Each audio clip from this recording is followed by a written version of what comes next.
जय माता दी दोस्तों, आप सभी का इस चैनल पे हार्दिक स्वागत है।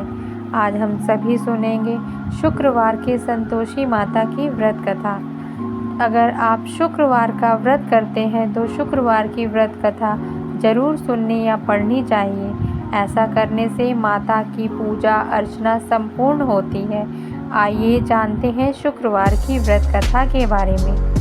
एक गांव में एक बुढ़िया रहती थी जिसके 7 बेटे थे। 6 बेटे कमाने वाले थे और एक बेटा निकम्मा था। बुढ़िया माँ 6 पुत्रों का जूठा 7वें पुत्र को देती थी। 7वां पुत्र एक दिन अपनी पत्नी से बोला, देखो मेरी माता का मुझ पर कितना प्रेम है। वह बोली, क्यों नहीं, सबका जूठा बचा हुआ तुमको खिलाती हैं। वह बोला, जब तक अपने आँखों से न देखूं मानूंगा नहीं। पत्नी ने हंसकर कहा, देख लोगे तब तो मानोगे।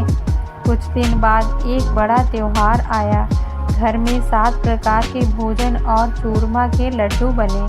वह पत्नी की बात को जांचने के लिए सिर दर्द का बहाना बनाकर पतला कपड़ा सिर पर ओढ़कर रसोई में जाकर सो गया और कपड़े में से सब देखता रहा।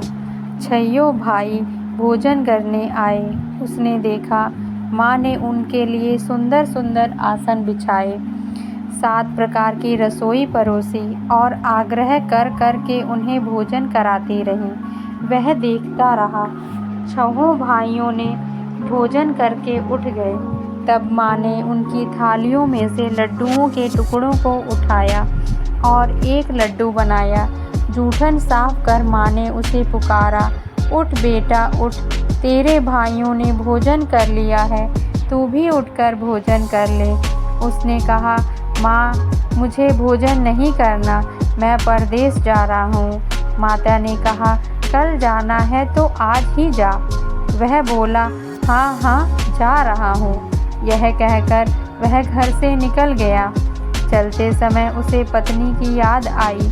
वह गौशाला में कंडे थाप रही थी। वहाँ जाकर वह बोला, मेरे पास तो कुछ नहीं है, यह अंगूठी है सो ले लो और अपनी कोई निशानी मुझे दे दो। वह बोली, मेरे पास क्या है, यह गोबर भरा हाथ है। यह कहकर पत्नी ने उसकी पीठ पर गोबर के हाथों की थाप मार दी। वह चल दिया। चलते चलते दूर देश में पहुंचा। वहां एक साहूकार की दुकान थी। वहां जाकर बोला, सेठ जी मुझे नौकरी पर रख लो। साहूकार को नौकर की सख्त ज़रूरत थी। साहूकार ने कहा, काम देखकर तनख्वाह मिलेगी। उसने कहा, सेठ जी जैसा आप ठीक समझें। उसे साहूकार के यहाँ नौकरी मिल गई। वह वहाँ दिन रात काम करने लगा। कुछ दिन में दुकान का लेन देन, हिसाब किताब, ग्राहकों को माल बेचना, सारा काम करने लगा। साहूकार के 7-8 नौकर थे। वे सब चक्कर खाने लगे, लेकिन उसने अपनी लगन, परिश्रम और ईमानदारी से सभी को पीछे छोड़ दिया। उसे अपने किए का फल मिला।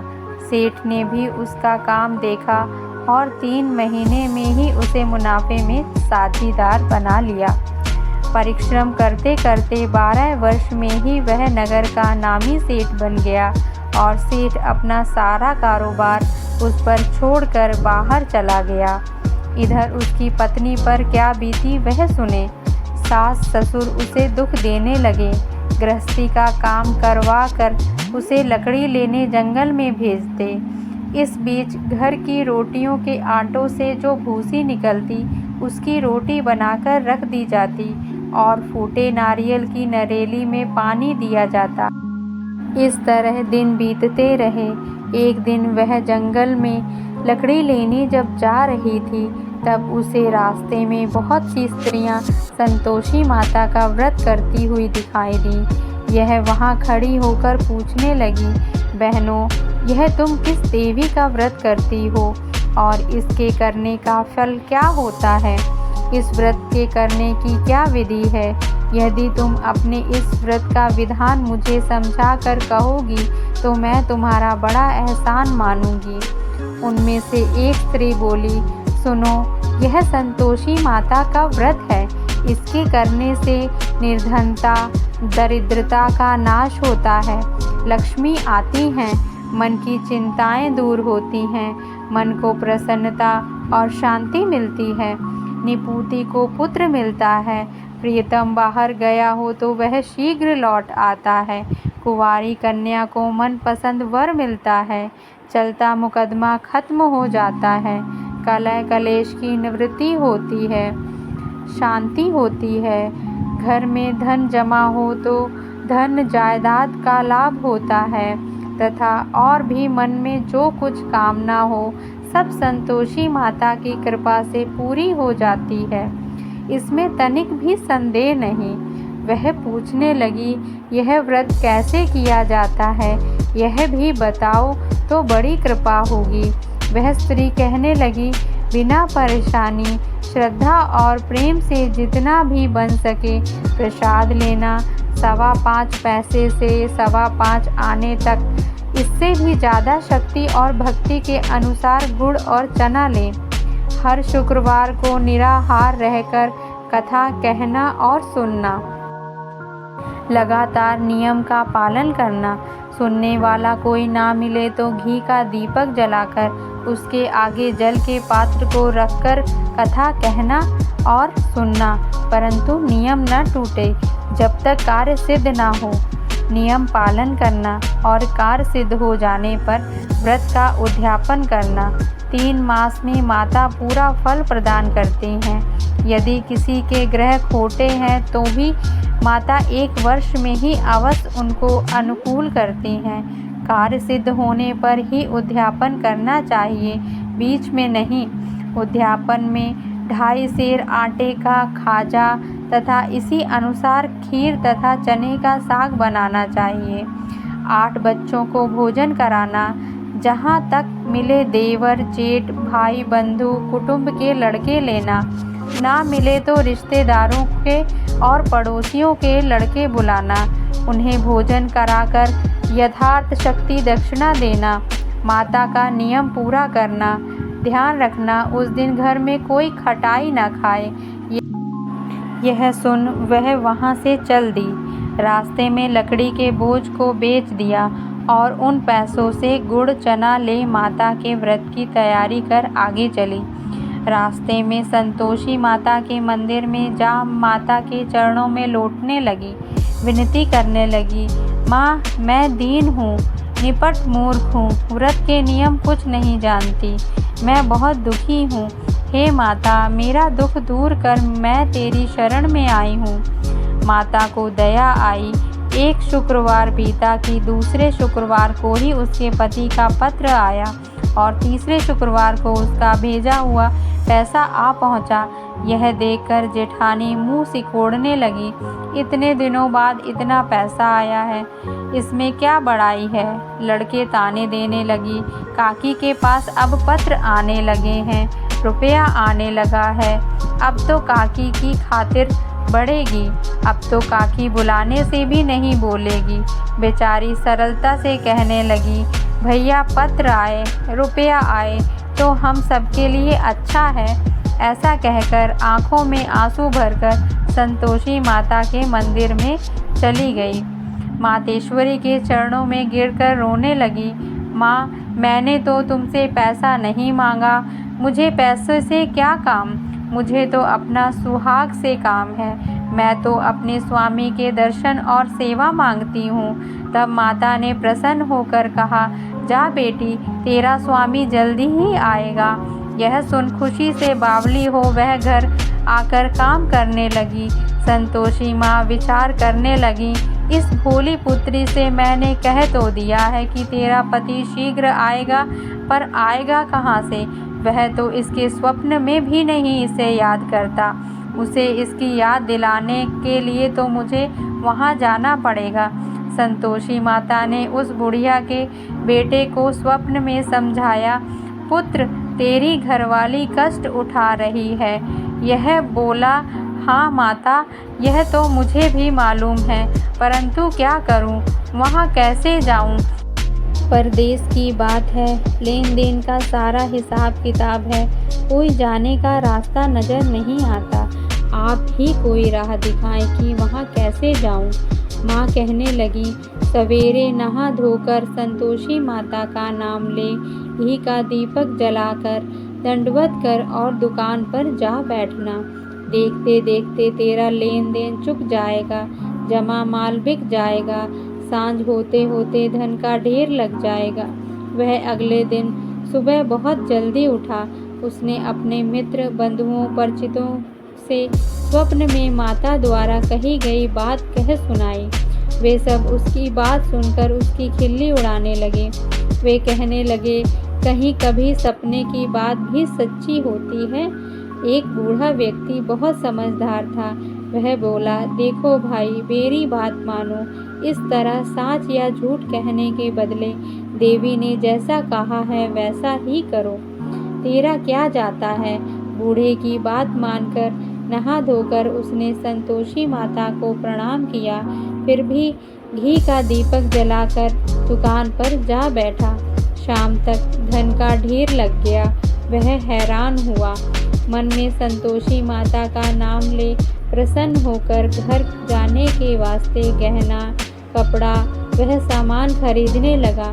सब काम से निपट जाने पर अपने घर को वह रवाना हुआ। उधर उसकी पत्नी जंगल में लकड़ी लेने गई। लौटते वक्त थक जाने के कारण संतोषी माता के मंदिर पर विश्राम करने बैठ गई। यह तो उसका रोज रुकने का स्थान था। धूल उड़ती देख उसने माता से पूछा, हे माता, यह धूल कैसी उड़ रही है। माँ ने कहा, हे पुत्री, तेरा पति आ रहा है। अब तू ऐसा कर, लकड़ियों के 3 बोझ बना, एक नदी के किनारे रख, दूसरा मेरे मंदिर पर और तीसरा अपने सिर पर रख। तेरे पति की लकड़ियाँ का गट्ठर देखकर मुँह पैदा होगा, यह वहाँ रुकेगा, नाश्ता पानी बना खाकर माँ से मिलने जाएगा। तू लकड़ियों का बोझ उठाकर जाना और बीच चौक में गट्ठर डालकर 3 आवाज़ें जोर से लगाना, लो सासू जी लकड़ियों का गट्ठर, लो भूसी की रोटी दो, नारियल के खोपरे में पानी दो, आज कौन मेहमान आया है। संतोषी माँ की बात सुनकर वह अच्छा माँ कहकर प्रसन्न मन से लकड़ियों के 3 बोझ बना लाई। एक नदी के तट पर, दूसरा माता के मंदिर पर रखा। इतने में ही मुसाफिर वहां आ पहुंचा। सूखी लकड़ियों को देखकर उसको इच्छा हुई कि अब यहीं विश्राम कर लें और भोजन बना खाकर गांव में चलेंगे। इस प्रकार भोजन कर विश्राम कर वह अपने गांव में आ गया। उसी समय बहू सिर पर लकड़ी का गट्ठर लिए आई। उसने गट्ठर को आंगन में डाल जोर से 3 आवाज़ें दी, लो सासू जी लकड़ियों का गट्ठर, भूसी की रोटी दो, नारियल के खोपड़े में पानी दो, आज कौन मेहमान आया है। यह सुनकर सास ने अपने दिए गए हुए कष्टों को भुलाने के लिए कहा, बहू तू ऐसा क्यों कह रही है, तेरा मालिक ही तो आया है। बैठ, मीठा भात खाकर कपड़े गहने पहन। पत्नी की आवाज़ सुनकर उसका स्वामी बाहर आया और उसके हाथ में पहनी अंगूठी देखकर व्याकुल हो गया। उसने माँ से पूछा, माँ यह कौन है। माँ बोली, बेटा तेरी पत्नी है, आज 12 वर्ष हो गए हैं। जब से तू गया है तब से सारे गांव में जानवर की तरह भटकती फिरती है, काम काज कुछ करती नहीं, 4 समय आकर खा जाती है। अब मुझे देखकर भूसी की रोटी और नारियल के खपरे में पानी मांगती है। वह बोला, माँ मैंने इसे भी देखा है और तुम्हें भी, मुझे दूसरे घर की चाबी दो, मैं उसमें रहूँगा। ठीक है बेटा, जैसी तेरी मर्जी, कहकर माँ ने चाबी का गुच्छा बेटे के सामने रख दिया। उसने दूसरे घर को खोला, सारा सामान जमाया। एक ही दिन में वहाँ राजा के महल जैसा ठाट बाट बन गया। अब क्या था, वह सुख भोगने लगी। अगला शुक्रवार उसने पति से कहा, मुझे संतोषी माता का उद्यापन करना है। पति बोला, बहुत अच्छी बात है, खुशी से कर लो। वह उद्यापन की तैयारी करने लगी। जेठ के लड़कों को भोजन के लिए कहने गई। उन्होंने मंजूर किया, परंतु पीछे से जेठानी ने अपने बच्चों को सिखाया, देखो रे, भोजन के समय सब लोग खटाई मांगना, जिससे उसका उद्यापन पूरा ना हो सके। लड़के भोजन करने गए, खीर पेट भर खाई, परंतु बात याद आते ही कहने लगे, हमें कुछ खटाई खाने को दो, खीर खाना हमें भाता नहीं, देखकर अरुचि होती है। लड़के उठ खड़े हुए, बोले, पैसे लाओ। भोली बहू कुछ जानती ना थी, उसने उन्हें पैसे दे दिए।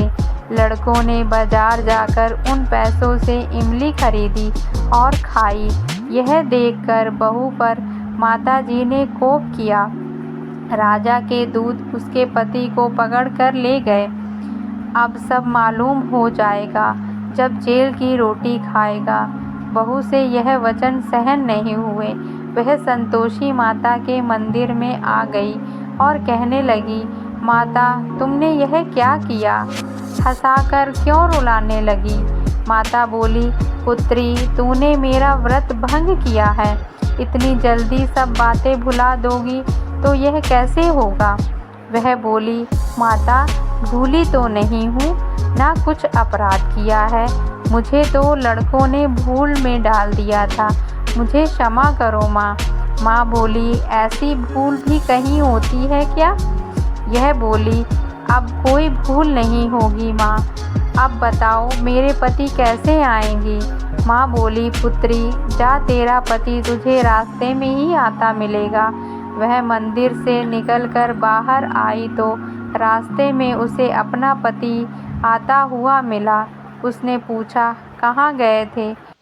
वह बोला, इतना धन जो कमाया है उसका कर राजा ने मांगा था, वह भरने गया था। वह प्रसन्न होकर बोली, भला हुआ, अब घर चलो। फिर अगला शुक्रवार आया। वह बोली, मुझे माता का उद्यापन करना है। पति ने कहा, ठीक है, करो। वह फिर जेठ के लड़कों से भोजन को कहने गई। जेठानी ने लड़कों को सिखा दिया कि तुम पहले की तरह ही खटाई मांगना। लड़के भोजन करने बैठे, लेकिन भोजन करने से पहले ही कहने लगे, हमें खीर पूड़ी नहीं भाती, जी बिगड़ता है, कुछ खटाई खाने को दो। वह बोली, खटाई खाने को नहीं मिलेगी, खाना हो तो खाओ। उनके उठकर चले जाने पर उसने ब्राह्मणों के लड़कों को बुलवा कर भोजन करवाया। दक्षिणा की जगह उन्हें एक एक फल दिया। इससे संतोषी माता प्रसन्न हो गईं। माता की कृपा से 9 महीने बाद उनको चंद्रमा के समान एक सुंदर पुत्र प्राप्त हुआ। पुत्र को लेकर वह प्रतिदिन संतोषी माता के मंदिर में जाने लगी। माँ ने सोचा कि यह रोज आती है, आज क्यों ना मैं ही इसके घर चलूं। यह विचार कर माता ने भयानक रूप बनाया।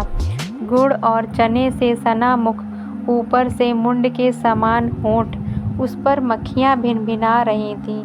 दहलीज में पैर रखते ही उसके सास चिल्लाई, देखो रे, कोई चुड़ैल डाकनी चली आ रही है, लड़कों इसे भगाओ, नहीं तो सबको खा जाएगी। बहू रोशनदान से सब देख रही थी।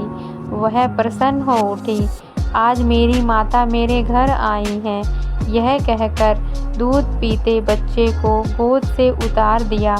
इस पर उसको सास क्रोध में भरकर बोली, अरे रांड, इसे देखकर कैसी उतावली हुई है, जो बच्चे को पटक दिया। इतने में माँ के प्रताप से जहाँ देखो वहाँ लड़के ही लड़के नजर आने लगे। वह बोली, माँ जी, मैं जिनका व्रत करती हूँ यह वही संतोषी माता हैं। इतना कहकर उसने झट से घर के सारे किवाड़ खोल दिए। सबने माता के चरण पकड़ लिए और विनती कर कहने लगे, हे माता, हम मूर्ख हैं, अज्ञानी हैं, तुम्हारे व्रत की विधि हम नहीं जानते। तुम्हारा व्रत भंग कर हमने बड़ा अपराध किया है। हे माता, आप हमारे अपराधों को क्षमा करो। इस प्रकार बार बार कहने पर संतोषी माता प्रसन्न हुई। इसके बाद उसकी सास कहने लगी, हे संतोषी माता, आपने जैसे मेरे बहू को फल दिया है वैसा सबको देना। जो यह कथा सुने या पढ़े उसका मनोरथ पूर्ण करना। आप सभी को यह कथा सुनकर अच्छा लगा हो तो मेरे इस चैनल को सब्सक्राइब कर लें, शेयर करें और इस वीडियो को लाइक करें। जय माता दी।